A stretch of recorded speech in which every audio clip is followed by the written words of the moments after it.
First of all, welcome to Data Science and Machine Learning course. আচ্ছা, first of all আমি একটা কথা বলি, আপনাদের মধ্যে এমন কেউ কি আছেন যে data science and machine learning কথাটা সংক্ষেপে একটু বুঝায় বলতে পারবেন?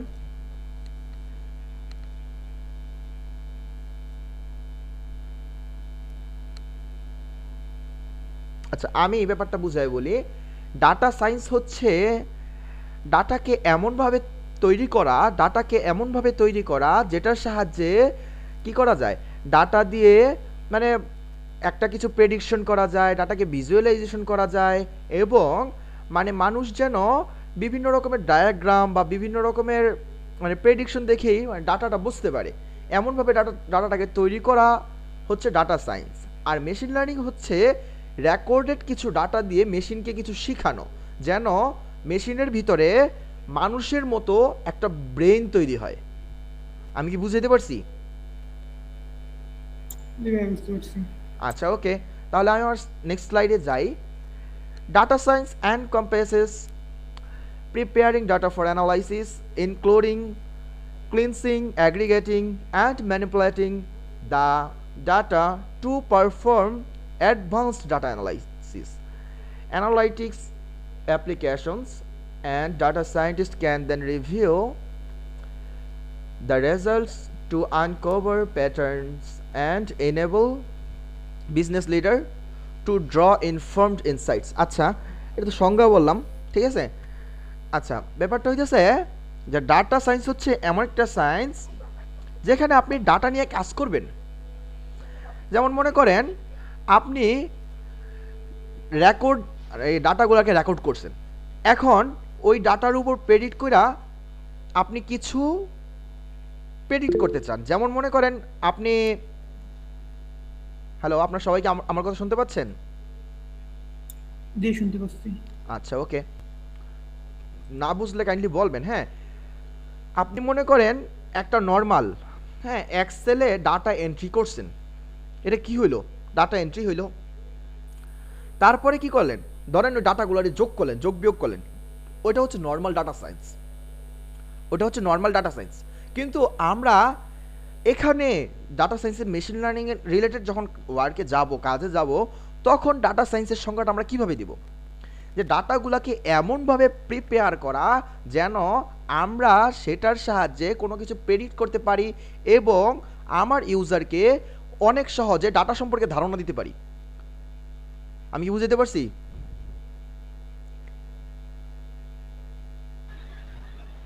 জি ভাই, আরেকবার আচ্ছা, রিপিট করেন ভাই। আরেকবার রিপিট করব। জি জি। আচ্ছা, ওকে, ডাটা সায়েন্স হচ্ছে এমন একটা সায়েন্স যেটার সাহায্যে আমরা রেকর্ডেড ডাটাকে এমনভাবে প্রিপেয়ার করব, এমনভাবে তৈরি করব যেন সেটার সাহায্যে আমি আমি আমার মেশিনের সাহায্যে কিছু কিছু প্রেডিক্ট করে দেখাতে পারি, এবং আমার যে ইউজার আছে বা আমার ডাটা সায়েন্স যে দেখবে বা আমার ডাটা অ্যানালাইসিস যে দেখবে, সে যেন খুব সহজে এই মানে আমার কিছু কাজ দেখে সে ডাটা সম্পর্কে ধারণা নিতে পারে। আমি কি বুঝাতে পারছি? জি, বুঝতে পারছি। আচ্ছা, ওকে, তারপরে আসি data mining. Data mining is the process of analysing. আচ্ছা, এত সংজ্ঞা দেওয়া সময় নাই। ব্যাপারটা হইতেছে যে ডাটা মাইনিং হচ্ছে এমন একটা প্রসেস, ধরেন আপনার কাছে অনেক ডাটা সেট আছে, এখন ওই ডাটাগুলোকে আপনি কিভাবে হ্যান্ডেল করবেন? শুধু অনেক বড় ডাটা সেট না, আপনার কাছে অনেক ক্যাটাগরির ডাটা আছে। যেমন একটা ক্যাটাগরিতে আছে বিভিন্ন কম্পিউটারের আইপি অ্যাড্রেস আছে, একটা একটা কলামে আছে আপনার নাম, আপনার ফ্রেন্ডের নাম, আপনার আরেক ফ্রেন্ডের নাম, এভাবে একটা এই কলাম সাজানো আছে। এখন এরকম ডাটাগুলোকে আপনি কিভাবে মেশিনকে বুঝাবেন? এটার জন্য ডাটাকে বিভিন্ন রকমের প্রি প্রসেসিং করতে হয়, বিভিন্ন রকমভাবে বিশ্লেষণ করতে হয়, সেটাই হচ্ছে ডাটা মাইনিং। আমি কি বুঝাইতে পারছি? হ্যালো? জি ভাই, বুঝতে হ্যাঁ পারছি। ভাই, বুঝতেছি, সমস্যা নেই। আচ্ছা, আমাকে একটু রেসপন্স করবেন, হ্যাঁ। আচ্ছা ঠিক আছে, যেখানে না বুঝবো তখন আপনাকে প্রশ্ন করব। আচ্ছা, ওকে ওকে, তারপরে আসি যে ডাটা সায়েন্স কয়টা প্রসেসে কাজ করে। প্রথমে কি করি আমরা? ডাটাগুলো কোথা থেকে নেই? বাস্তবতা থেকে নেই। বাস্তবতা থেকে র ডাটা কালেক্ট করি, হ্যাঁ, তারপরে ডাটাগুলোকে কি করি, প্রসেস করি, ডাটাগুলোকে সাজাই যেন আমি ওইটাকে মেশিনে দিতে পারি। তারপরে কি করি, ডাটাকে ক্লিন করি। কিভাবে ক্লিন করি দেখেন, প্রতিটা অ্যালগোরিদম কিন্তু একই টাইপের ডাটা নিতে পারে না। আমি যেই অ্যালগোরিদমে ফিট করব সেই অ্যালগোরিদম অনুযায়ী আমি ডাটাটাকে ক্লিন করি। তারপরে কি করি, ডাটার বিভিন্ন রকমের ভিজুয়ালাইজেশন করি, ডাটাকে এক্সপ্লোর করি, ডাটা দিয়ে বিভিন্ন রকমের ডায়াগ্রাম আঁকি যেন আমি যার সামনে এটাকে প্রেজেন্ট করব বা আমি যার কাছে এটা বিক্রি করব সে যেন অতি সহজে আমার ডাটা সেটটা সম্পর্কে বুঝতে পারে। তারপরে আসি মডেল অ্যান্ড অ্যালগোরিদম। আমরা কি করব, মেশিন লার্নিং অ্যালগোরিদম দ্বারা ওই ডাটাটাকে ফিট করব। তারপর ফিট করার পর communicate visualise report.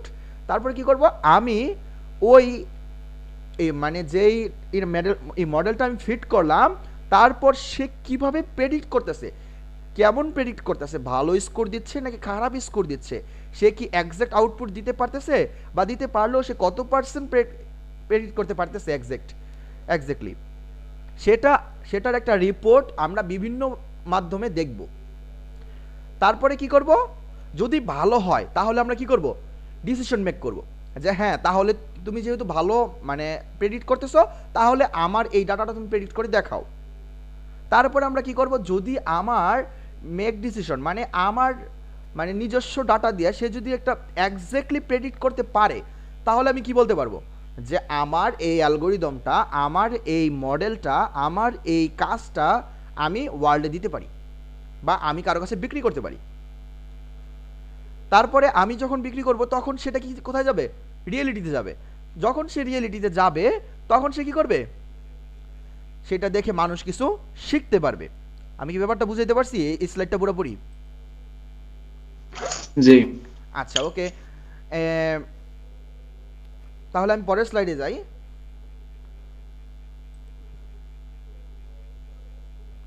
Six benefits of data science for your business. আচ্ছা এই কথাটার আগে আমি একটা কথা বলি, একটা বিজনেস, একটা কোম্পানি যখন বিজনেস শুরু করে সে যদি বিজনেস করার সময় চিন্তা করতে পারে যে আগামী এত বছর পরে, আগামী এত এত মাস পরে, আগামী 6 মাস, আগামী 10 মাস, আগামী 12 বছর পরে আমার বিজনেস কোন জায়গায় দাঁড়াবে সেটা যদি আমি প্রেডিক্ট করতে পারি তাহলে কিন্তু আমার বিজনেস কখনো ডাউন হবে না, যদি আমি এক্স্যাক্টলি প্রেডিক্ট করতে পারি। তারপরে কি আছে যে এনশিওরস রিয়েল টাইম ইন্টেলিজেন্স। তারপরে আছে কি favours the marketing and sales area. আচ্ছা এই দুইটা কলাম আমি একটু বোঝাই যে রিয়েল টাইম ইন্টেলিজেন্স বলতে বোঝানো হয়েছে যে আপনার কি করতেছেন, যে আপনার রেকর্ডেড আপনার যেসব কাজ আছে বা আপনি গত 5 বছর কিভাবে আপনার কোম্পানিটাকে চালাইছেন, ঠিক আছে, সেই ডাটার উপর ডিপেন্ড করেই কিন্তু সে কাজ করবে। তার মানে কি সে ডাটাগুলো অবশ্যই রিয়েল ছিল। তারপরে কি আছে যে favours the marketing and sales area. আচ্ছা দেখেন একটা মার্কেটিং ডিপার্টমেন্ট, হ্যাঁ আপনি একটা আপনার কোম্পানি থেকে একটা প্রোডাক্ট বের করছেন, এখন আপনি প্রোডাক্ট চিন্তা করতে পারতেছেন না যে এই প্রোডাক্টটা ভবিষ্যতে কোন জায়গায় গিয়ে দাঁড়াবে, তাহলে কি আপনি কি সঠিক বিজনেসম্যান হতে পারবেন? সবাই একটু বলেন তো, আপনি কি সঠিক বিজনেসম্যান হতে পারবেন? না। আপনি যদি যেমন মনে করেন, আমি একটা উদাহরণ দিই, আমাদের ক্লাসের এক ম্যাম আমার এই উদাহরণটা দিয়েছেন যে মনে করেন নোকিয়া, আজ থেকে 10 বছর আগে নোকিয়ার কেমন ফিল ছিল, নোকিয়া ফোন কেমন ফিল ছিল বলেন? অনেক ভালো ছিল। অ্যান্ড্রয়েড ফোন ভালো ছিল। হ্যাঁ অ্যান্ড্রয়েড ফোন বের করেনি। আচ্ছা অ্যান্ড্রয়েড ফোন কেন বের করলো না? তাদের প্রেডিকশনের অভাব। আমি কি বুঝতে পারছি? আচ্ছা হ্যাঁ তাদের প্রেডিকশনের অভাব। দেখেন নোকিয়া কিন্তু এত বড় একটা কোম্পানি সারা দুনিয়াকে লিড করতেছে ওই সময়, ঠিক আছে, সবাই লয়াল কাস্টমার যে আমি নোকিয়া ছাড়া ব্যবহার করব না। তো এমন অবস্থায় প্রতিটা কোম্পানি যখন অ্যান্ড্রয়েডের দিকে মুভ করলো তখন সে কেন অ্যান্ড্রয়েডের দিকে মুভ করলো না? অবশ্যই তার এখানে রং প্রেডিকশন ছিল। হ্যাঁ সে হয়তো ভাবতে পারেনি যে ভবিষ্যতে অ্যান্ড্রয়েড এতটা উন্নতি করতে পারবে, এতটা উন্নতি করতে পারবে। এই রাইট এইটাই হচ্ছে কথা। কিন্তু সে যদি অ্যান্ড্রয়েডটা বের করতো তাহলে আলটিমেটলি যে নোকিয়া ব্যবহার করতে সে বলতো আমার নোকিয়া অ্যান্ড্রয়েড বের করছে, আমি নোকিয়া অ্যান্ড্রয়েডই ব্যবহার করব, আমি অন্য কোনো কোম্পানির অ্যান্ড্রয়েড ব্যবহার করব না। তাহলে যদি সে প্রেডিক্ট করতে পারতো তাহলে নোকিয়া কি হতো, মানে আরো উপরে যেতে পারতো। আমি কি বুঝতে পারছি? জি। আচ্ছা, তারপরে আসি ইমপ্রুভস ডাটা সিকিউরিটি। আচ্ছা, ডাটা সিকিউরিটি কিভাবে ইমপ্রুভ হয়? আমি ডাটাগুলো আমার কাছে আছে, রেকর্ডেড ডাটা। এখন এই ডাটা সিকিউরিটি, দেখেন আপনার কাছে ডাটা আছে, এত শয়ে শয়ে হাজার হাজার ডাটা, আপনার একটা ইউজার দেখলে এসে বিরক্ত হবে, এত ডাটা দেখে আমি কিভাবে বুঝবো এটা কিসের ডাটা, কোন ডাটার ভিতরে কি আছে। কিন্তু এটা না করে আপনি যদি একটা ডায়াগ্রাম ড্র করে তাহলে দেখাই দেন যে এই মাসে এতটুক ডাটা, এর মনে করেন একটা টেম্পারেচার এই মাসে এতটুক আপ হয়েছে, ওই মাসে গিয়ে এতটুক আপ হয়েছে, এইভাবে যদি একটা ডায়াগ্রাম আকারে তারা দেখাই দেন, তখন 10,000 ডাটা হইলেও আপনার ইউজার কি করবে না, বিরক্ত বোধ হবে না। আমি কি বুঝতে পারছি? তারপরে আসেন হেল্পস ইন্টারপ্রেট কমপ্লেক্স ডাটা। ঠিক আছে, আপনি যে কোনো রকমের কমপ্লেক্স ডাটা সায়েন্স শেখার পরে হ্যান্ডেল করতে পারবেন। ঠিক আছে, আমি কিছুদিন আগে 9 মিলিয়ন ডাটা হ্যান্ডেল করছি একটা প্রজেক্টে, 9 মিলিয়ন। ঠিক আছে, তার মানে কি যত কমপ্লেক্স ডাটা হোক না কেন আপনি সেটা হ্যান্ডেল করতে পারবেন। তারপরে আসে facilities the decision making process. অবশ্যই ডিসিশন মেকিং প্রসেসটা শেখার জন্য আমরা এখানে আসছি। তারপরে আসি machine learning. What is machine learning? আমরা মেশিন লার্নিং মূলত এই কোর্সটা মেশিন লার্নিং এর উপরই, ডাটা সায়েন্সের হালকা পাতলা রুলস আমরা দেখাই। তারপরে হচ্ছে what is machine learning? Machine learning হচ্ছে আপনি বলতে পারেন যে অ্যাডভান্স লেভেলের ডাটা অ্যানালাইসিস। দেখেন আমি ব্যাপারটা বুঝাই বলি। Machine learning is a method of data analysis that automates analytical model building. আমি একটু আগে একটা কথা বলছি যে মেশিন লার্নিং কথাটার মানে হচ্ছে একটা মেশিনের ভিতরে মানুষের মতো একটা ব্রেন তৈরি করা। ঠিক আছে, একটা মেশিনের ভিতরে মানুষের মতো একটা ব্রেন তৈরি করা। আচ্ছা, আমরা একটা মেশিনের ভিতরে মানুষের মতো ব্রেন কিভাবে তৈরি করব? যখন আমরা তাকে কিছু শিখাবো। আমরা কিভাবে তাকে শিখাবো? আমার রেকর্ডের ডাটা সেট থেকে তাকে শিখাবো। এবং কি করব, একটা মেশিন লার্নিংয়ে বিভিন্ন রকম অ্যালগোরিদম আছে, যারা এগুলো রিসার্চার তারা বিভিন্ন রকমের অ্যালগোরিদম করে দিয়ে রেখেছেন।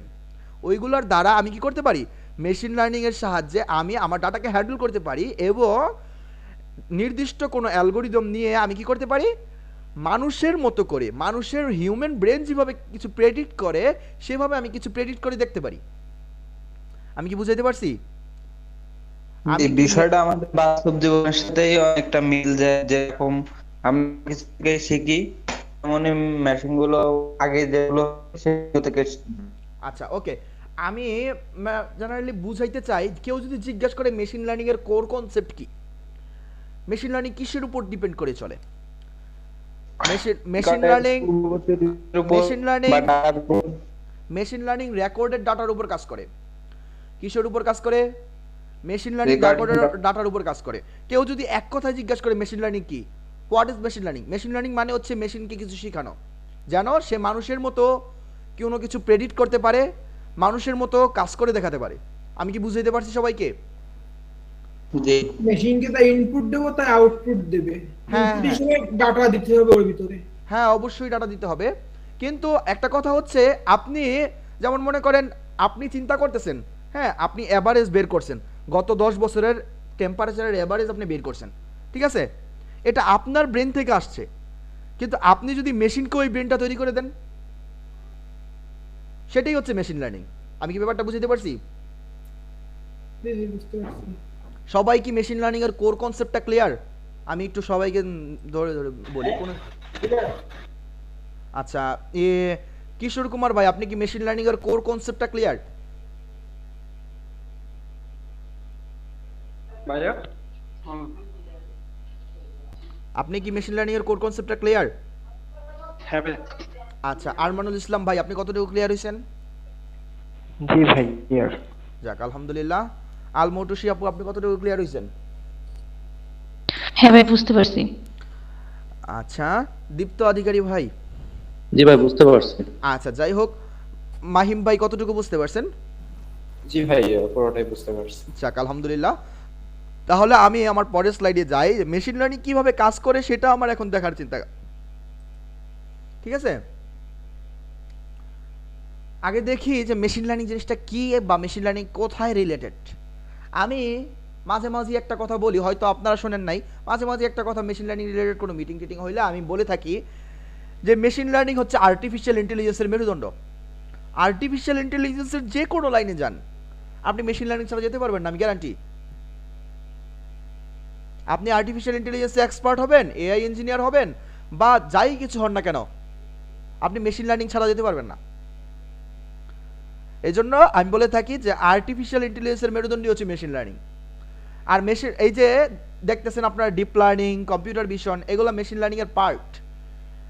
ঠিক আছে, কম্পিউটার ভিশন, বিভিন্ন কম্পিউটার ভিশন জিনিসটা কি, বিভিন্ন জায়গায় আপনারা দেখেন কি যে আপনার ফিঙ্গারপ্রিন্ট রিকগনিশন হচ্ছে, আপনার ফেস রিকগনিশন হচ্ছে, এগুলো হচ্ছে কম্পিউটার ভিশন। ঠিক আছে, আর মেশিন লার্নিং এর একটা নর্মাল পার্ট হচ্ছে, একটু ডিপ লেভেলের পার্ট হচ্ছে ডিপ লার্নিং, যেটার সাহায্যে আমরা একটু মানে প্যাটার্ন ওয়াইজ বলেন বা গ্রাফ রিলেটেড কাজ বলেন, ওইসব ডাটা আমরা হ্যান্ডেল করতে পারবো। একটু বিগ ডাটা সেট এবং একটু আরও কমপ্লেক্স ডাটা সেট আমরা হ্যান্ডেল করতে পারবো, সেটাই হচ্ছে ডিপ লার্নিং। তারপরে আসি বিজনেস রুলস। বিজনেস রুলস আসলে তেমন কিছু না, যে আপনার চিন্তা ভাবনা যে কীরকম সেটা ডিফাইন করতে বোঝানো হয়েছে। তারপরে সে মেশিন লার্নিং 7টা স্টেপে কাজ করে, কেউ এই 7টা স্টেপের বাইরে যেতে পারবে না।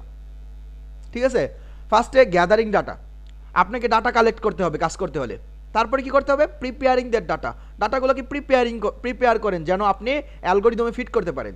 তারপরে আসেন চুজিং এ মডেল, আপনি একটা কি করেন, মডেল সিলেক্ট করেন যার সাহায্যে আপনি প্রেডিক্ট করবেন। সব মডেল তো সব ডাটা সেটের জন্য ফিট হবে না, তাহলে আপনি একটা মডেল সিলেক্ট করেন। আর কিভাবে মানে অনেকগুলো অ্যালগরিদম থাকলেও কিভাবে বেস্ট ফিট অ্যালগরিদম মানে বের করবেন সেটাও আমরা শিখাই দেবো, সমস্যা নেই। তারপরে আসেন কি, আপনি যেই অ্যালগরিদমটা ফিট করলেন ওইটা দিয়ে ট্রেন করান যে আপনার মেশিন কিছু প্রেডিক্ট করতে পারতেছে কিনা। তারপরে আসেন ইভালুশন। ইভালুশন কথার মানে হচ্ছে আপনি যে প্রেডিক্ট করছেন বা আপনি যে আপনার মডেলকে দিয়ে ডাটাগুলোকে ফিট করাইছেন, ঠিক আছে, এখন ওই মেশিন বা আপনার অ্যালগরিদম কেমন প্রেডিক্ট করতেছে সেটার একটা রিপোর্ট হচ্ছে ইভালুশন। তারপরে আসি hyper parameter turning. Hyper parameter tuning কথার মানে হচ্ছে যে আমরা অনেক সময় অ্যালগরিদমকে কোনো একটা প্যারামিটার দিয়ে থাকি, যে অ্যালগরিদম তুমি এই প্যারামিটারটা ইউজ করে তুমি বেস্ট ফিট হও আমার ডাটার জন্য।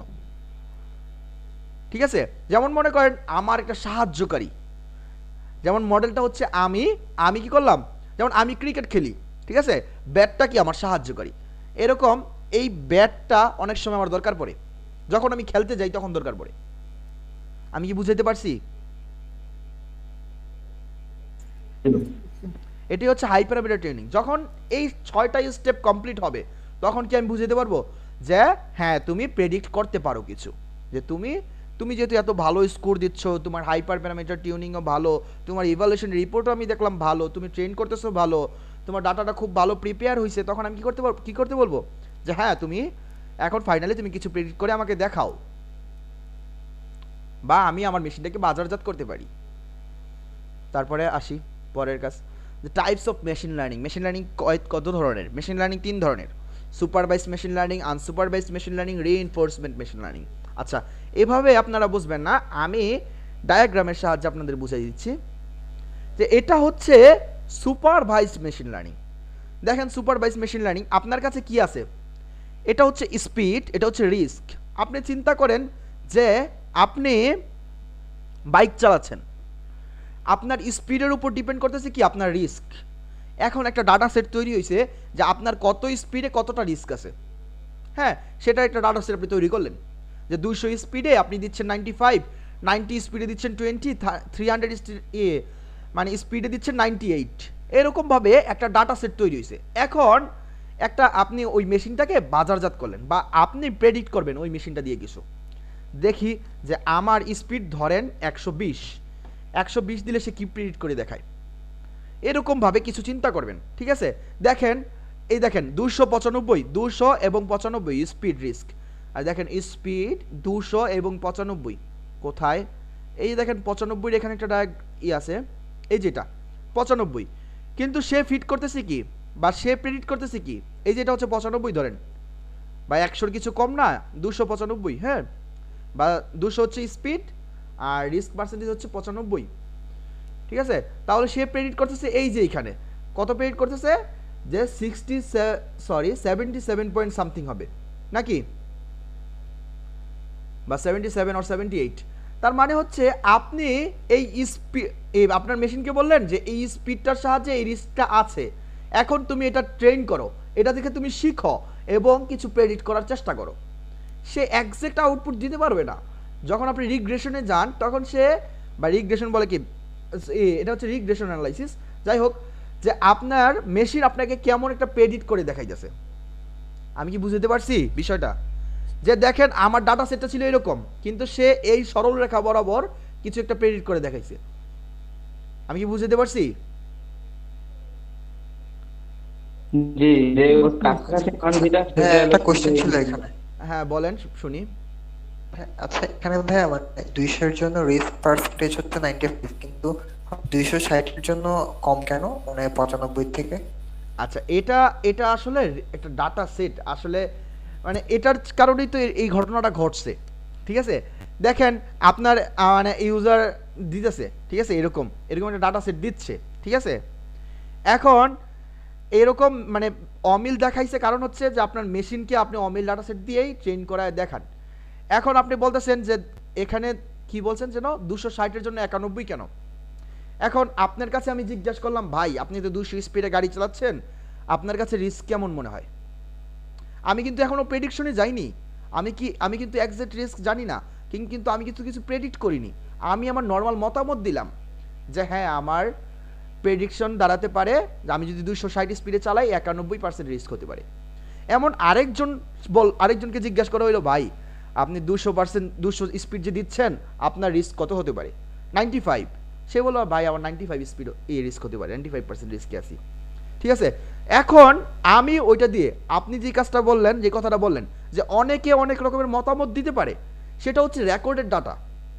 এখন সেটা দিয়ে আমি এক্সাক্ট প্রেডিক্ট করব, সেটা দিয়ে কি করব, আমি এক্স্যাক্টলি প্রেডিক্ট করব। এই যে দেখেন আপনি যখন এটা দেখাইলেন তখন কি হইলো, যে আপনার মনের ভিতর প্রশ্ন হইতেছে যে 260-এ 91, 200-তে 95 কিভাবে হয়। কিন্তু আপনি যখন মেশিনকে এটা প্রেডিক্ট করতে বলবেন তখন কিন্তু সে আর এই কাজটা করবেন না। আমি কি বুঝাতে পারছি? দেখেন মেশিন কি করছে, দেখেন 200 থেকে কত রাখছে, 200-তে সে রাখছে প্রায় 60% রাখছে, 60%-এর কাছাকাছি রাখছে। যখন আপনি 260 বলছেন তাকে, তখন সে কি করছে, 80 পাস করছে। আমি এই ব্যাপারটা ক্লিয়ার করতে পারছি? হ্যাঁ, কিন্তু হ্যাঁ ওই যে ট্রেনিং ডাটা যদি ভুল হয় তাহলে আমার প্রেডিকশনে ভুল আসবে না? মানে হ্যাঁ আমি যদি উল্টাপাল্টা যাবি। হ্যাঁ হ্যাঁ আমি একটু পরেই বা আজকে যদি এটা করানোর সুযোগ হয় আমি করে দেখাবো যে সে কিভাবে প্রেডিক্ট করতেছে। আপনি তো রেকর্ডেড ডাটাটা এরকম দিলেন, কিন্তু আলটিমেটলি কোন প্রেডিকশনের দ্বারা আমরা রিপোর্টটা পাই, এটা হচ্ছে জাস্ট একটা রেকর্ডেড ডাটা সেট, যে মানুষ কীরকম মনে করে, তারপরে আমরা মেশিনকে দিয়ে কোন প্রেডিকশন ডাটা সেটটা আমরা পাই সেটা আমরা দেখব। আমি কি ব্যাপারটা বুঝতে পারছি? আচ্ছা ঠিক, জি ভাইয়া ঠিক আছে। সবাই কি ক্লিয়ার হইছেন? জি। আচ্ছা ওকে, এটা চেষ্টা করব আমি আজকেই দেখানোর। যদি আজকে না হয় আমরা নেক্সট ক্লাসে দেখব, কিন্তু আজকে আমরা অন্ততপক্ষে একটা প্রজেক্ট দেখব, হ্যাঁ। এটা হচ্ছে আনসুপারভাইজড মেশিন লার্নিং। আচ্ছা ধরেন আপনার একটা কোম্পানি আছে, আপনার কোম্পানির অনেক কাস্টমার, ঠিক আছে। এখন সব কাস্টমার তো একরকম প্রয়োজনীয় না আপনার জন্য। কিছু কাস্টমার মানে সদাই কম করে কিন্তু রেগুলার করে এবং তার ইনকামও কম, তাহলে কি সে আপনার জন্য ইম্পর্টেন্ট। আবার কিছু কাস্টমার অনেক বড় লোক, অনেক ধনী, কিন্তু সে আপনার দোকান থেকে রেগুলার কিন্তু কিছু মানে কিনে, কিন্তু যা কিছু কিনে সেটা আবার মানে এর চেয়ে বেশি, মানে যে কম ইনকাম করছে তার চেয়ে বেশি। তাহলে কে বেশি ইম্পর্টেন্ট হবে বলেন তো আপনার জন্য? যে আমার কাছ থেকে রেগুলার কিনে। আমি ব্যাপারটা ক্লিয়ার করি। মনে করেন দুইজন মানুষ আপনার কাছ থেকে রেগুলার কিনে, হ্যাঁ। আপনি একটা কোম্পানি দিচ্ছেন, আপনার কাছ থেকে দুইজন কাস্টমার রেগুলার কিনতেছে। এখন আপনি একজনের ইনকাম ধরেন 15,000 টাকা, সে এর মধ্যে প্রতি মাসে আপনার কাছ থেকে 12,000 টাকার সদাই আপনার কাছ থেকেই নেয়, আপনার কোম্পানি থেকেই নেয়। কিন্তু আরেকজনের ইনকাম মাসে 3 লক্ষ টাকা, কিন্তু সে আপনার কাছ থেকে যখন রেগুলার নেয় তখন কত নেয়, বা 14-15,000 টাকা নেয়। তখন আপনি কি তাকে আর যে মানে আপনার কাছ থেকে 15,000-এর মধ্যে 12,000 টাকা ইনকাম করতেছেন, এই দুইজনকে কি আপনারা এক কাতারে রাখবেন? না, যে 12,000 টাকা মাল নিচ্ছে সে বেশি প্রাধান্য পাবে। হ্যাঁ, সে প্রাধান্য পাবে। এটা আলটিমেটলি ব্যবসায়িকের চিন্তা। তা আমার কিন্তু লাভ হচ্ছে বেশি, যে 15,000 টাকা নিচ্ছে তার দ্বারা আমার লাভ হচ্ছে বেশি, কিন্তু আমি কাকে বেশি প্রায়োরিটি দিব? আমি 12,000 টাকার জনকে বেশি প্রায়োরিটি দিব। এটি হচ্ছে আমার বিজনেস। আমি কি ব্যাপারটা বুঝাইতে পারছি? আর মানুষ জি। ভাই, জি জি। আচ্ছা ওকে, তারপরে আসি এই যে আমরা এই কাস্টমার মানে তার মানে সে কেমন সদাই করতেছে, তার ইনকাম, এটার উপর ডিপেন্ড করে যে আমি তাকে মানে অনেকগুলা ডাটা আছে আমার কাছে, এগুলাকে যখন আমি ক্লাস্টারিং করব, দেখেন এই ডাটা সেটে কি করছে, 5টা ক্লাস্টারে ভাগ করছে, 1 2 3 4 5। যেমন মনে করেন এই মাসে এটা হচ্ছে এতটুকু ইম্পর্টেন্ট, এটা তার চেয়ে একটু কম, এটা তার চেয়ে একটু বেশি, এরকম 5টা ক্লাস্টারে ভাগ করে দিচ্ছি কাস্টমারগুলোকে, তার যেন সে প্রেজেন্ট করতে পারে। যেমন মনে করেন সে প্রেজেন্ট করলো যে এটা আমার জন্য অনেক ইম্পর্টেন্ট, এই ডাটাগুলো অনেক ইম্পর্টেন্ট, তারপরে কম এগুলা, তারপরে কম এগুলা, এইভাবে যেন সে রিপ্রেজেন্ট করতে পারে। আমি কি বুঝাতে পারছি?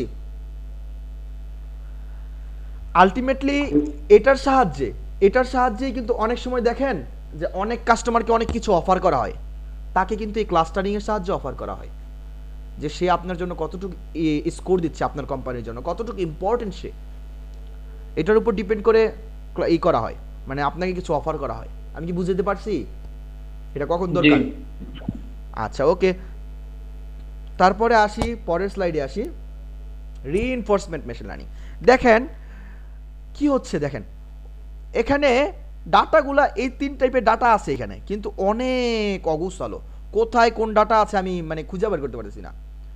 এখন আমি আমার মেশিনকে বললাম, ভাই তুমি আমার ডাটাগুলাকে মানে ই করে দাও, মানে কি বলে এটাকে, মানে বোঝার মতো করে তৈরি করে দাও, যেন আমি বুঝতে পারি যে এখানে কয় টাইপের ডাটা আছে। আমি দেখেন এইটার দিকে তাকাইলে বুঝতেই পারতেছি না যে এখানে কয় টাইপের ডাটা আছে। যদি আমি মেশিনকে দিচ্ছি, যখন আমি মেশিনকে দিলাম তখন সে কি করতেছে, আলাদা করে দেখাচ্ছে যে এখানে 3 টাইপের ডাটা আছে। আমি কি ব্যাপারটা ক্লিয়ার করতে পারছি? জি ভাই। আচ্ছা ওকে, তারপরে আসি advantage and disadvantage of machine learning. আচ্ছা, এত অ্যাডভান্টেজ, তাহলে ডিসঅ্যাডভান্টেজটা কি, ঠিক না? আচ্ছা, অটোমেশন অফ এভরিথিং। আলটিমেটলি যে মেশিন লার্নিং এখন এমন একটা পর্যায়ে পৌঁছাইছে যে ওইখানে এত সব অ্যালগোরিদম অ্যাভেইলেবল যে আপনি সহজেই ওই অ্যালগোরিদমের উপর বিশ্বাস করতে পারেন। আপনি একটা ডাটা সেট আইনা দিয়েছেন, সে অনেক সহজেই এটাকে হ্যান্ডেল করে নেয়। এটাই বোঝানো হয়েছে অটোমেশন অফ এভরিথিং দিয়ে। তারপরে বোঝানো হয়েছে ওয়াইড রেঞ্জ অফ অ্যাপ্লিকেশন। আমি আমার সেমিনারে একটা কথা বলেছিলাম, এমন কোনো সাইট নাই, বা মিটিংয়েও বলেছিলাম, এমন কোনো সাইট নাই যেই সাইটে ডাটা সায়েন্সের মেশিন লার্নিং প্রয়োজন হয় না। একটা ইংলিশ ডিপার্টমেন্টের স্টুডেন্ট যখন রিসার্চ করে, তার কাছে ডাটা অ্যানালাইসিস চাওয়া হয় যে আপনি রিসার্চ করেন ডাটার উপরে, সে হয়তো মেশিন লার্নিং ইউজ করে না, সে হয়তো কোনো ডাটা সায়েন্সের প্রজেক্ট ইউজ করে না, কিন্তু তাকে আলটিমেটলি কি করতে হয়, ওই ডাটার উপর রিপোর্ট কিন্তু তার তৈরি করতে হয়। সে যেই ডায়াগ্রামগুলো রিপোর্টে মানে রাখতেছে, যেই থিমসগুলো রিপোর্টে রাখতেছে, সেগুলো কোথা থেকে আসছে, সেগুলো একটা ডাটা সায়েন্স একটা মেশিন লার্নিং এক্সপার্ট বানাই দিছে, সে এগুলো ইউজ করতেছে। আমি কি বুঝতে পারছি? আর যদি বলতেন। ওয়াইড রেঞ্জ অফ অ্যাপ্লিকেশন, ধরেন একটা ইংলিশ ডিপার্টমেন্টের স্টুডেন্ট বা একটা ইকোনমিক্স ডিপার্টমেন্টের স্টুডেন্ট, তার সাথে তো সায়েন্স ফ্যাকাল্টির কোনো সম্পর্কই নেই, কিন্তু সেও কিন্তু রিসার্চ করে।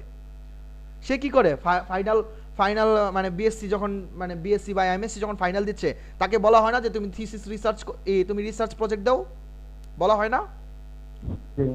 সে কিভাবে রিসার্চ করে, হয়তো সে ডাটা সায়েন্স প্রজেক্ট ইউজ করে না, হয়তো সে মেশিন লার্নিং প্রজেক্ট ইউজ করে না, কিন্তু সে অনলাইন থেকে কি করে, ওই ডাটার উপর কি করে, নির্দিষ্ট ডাটার উপর ডায়াগ্রাম মানে কালেক্ট করে, কিছু থিমস কালেক্ট করে, বা ওই ডাটা সম্পর্কিত কথা কালেক্ট করে। আলটিমেটলি ওই কথাগুলো, ওই থিমসগুলো, ওই ডায়াগ্রামগুলো কারা দিয়েছে অনলাইনকে? একটা ডাটা সায়েন্স এক্সপার্ট দিয়েছেন, একটা মেশিন লার্নিং এক্সপার্ট দিয়েছেন। তাহলে আলটিমেটলি উনি কাকে ব্যবহার করতেছে? উনি Machine অবশ্যই learning। Data science and machine learning ব্যবহার করতেছে। আমি কি বুঝাতে জি। পারছি? জি জি তাহলে আপনি চিন্তা করতে পারতেছেন যে এইটার মানে ইউজ কতটা হিউজ। যে আপনি যখন আপনার একটা মাউস কিনবেন, হ্যাঁ আমি যে মাউসটা নাড়াইতেছি, এই মাউসটা কতটা ভালো, হ্যাঁ আপনি গুগল সার্চ করলেন বলে দিল, কিন্তু সে কিভাবে জানলো এটা ভালো? অবশ্যই তার কাছে ডাটা আছে, সে অবশ্যই এটা প্রেডিক্ট করে দেখাইছে। তাহলে হ্যাঁ, কেউ তাহলে- এরকম বলেছে। হ্যাঁ, তাহলে আলটিমেটলি আমি কি ইউজ করলাম? Data science and machine learning use করলাম। আমি কি জি। বুঝতে পারছি? জি জি তারপরে আসলাম যে এফিশিয়েন্ট হ্যান্ডলিং অফ ডাটা, ডাটাকে খুব সহজে হ্যান্ডেল করা যায়, এটা সত্যি কথা।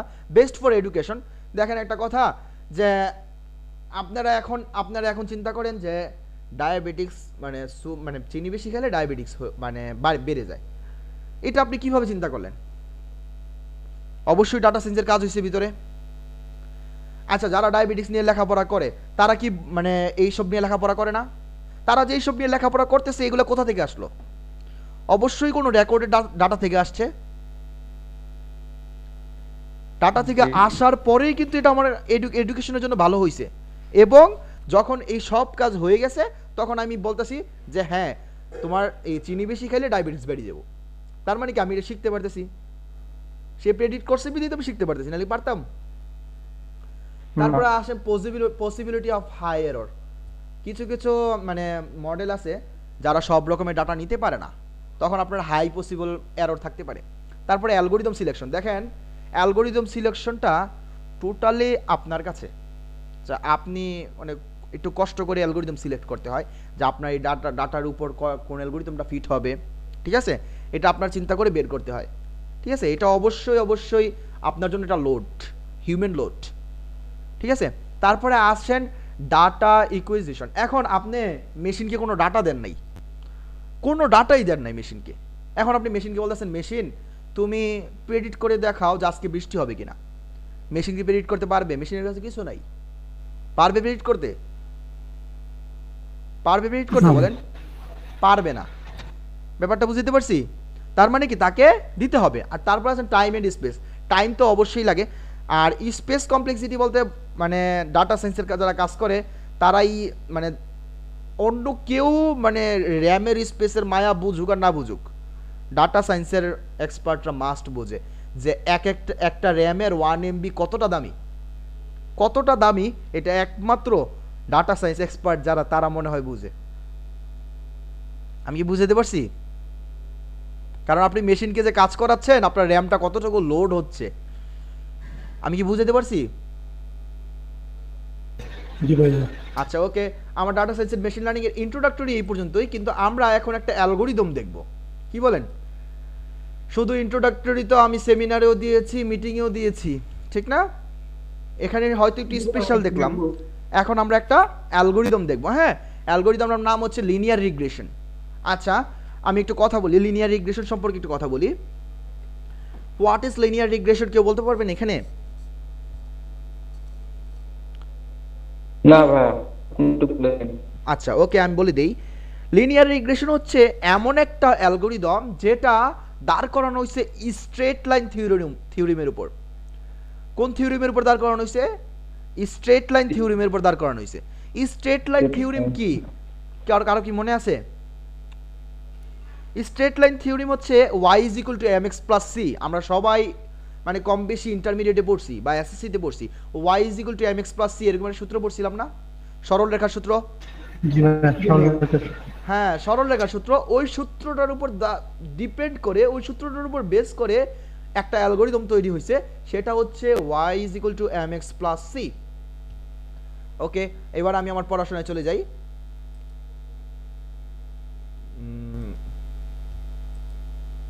স্লাইডটা ওপেন করে রাখিনি। ওহো,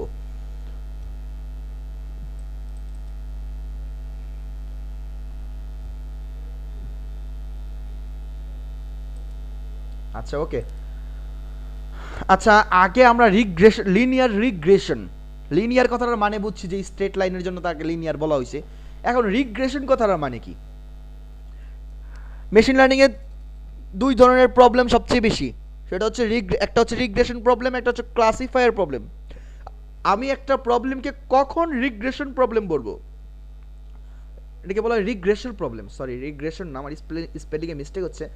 আমরা একটা প্রবলেমকে কখন রিগ্রেশন প্রবলেম বলবো? যেমন মনে করেন আমি একটু আগে ডাটা সেট দেখলাম একটা, যে আমার বাইকের স্পিড 260 হলে কত হচ্ছে, 91 হচ্ছে, 200 হলে 95 হচ্ছে।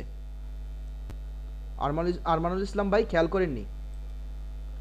আচ্ছা সমস্যা নেই, আমি তো আবার দেখাবো ভাই। আমি রেকর্ড চালু করেছি, হ্যাঁ রেকর্ড চালু করেছি কিশোর কুমার ভাই। হ্যাঁ রেকর্ড হচ্ছে, দেখি তো। হ্যাঁ রেকর্ড হচ্ছে। আপনারা সবাই কি আমার কথা শুনতে পাচ্ছেন?